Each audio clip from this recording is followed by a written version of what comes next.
This video will show you how to add a pool wall with a spillway. First, click the Swimming Pool tab, and then click Pool Wall. Left-click to place points, and this will create the outline of your pool wall. Right-click to place the last point. To change the material of your wall, click this material image and it will take you to a selection of different materials. Make your selection and then click OK.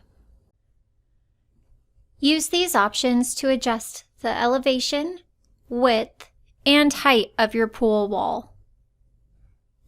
You can also edit the coping and tile. To remove the tile, deselect this option. To add a spillway, click the Water Features tab and then click Waterfall.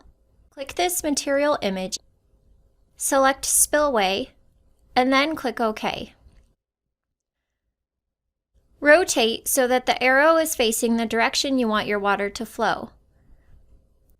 To widen your spillway, deselect Scale Evenly, and then you can edit the width. Then you can adjust the elevation using this slider, or manually input the elevation.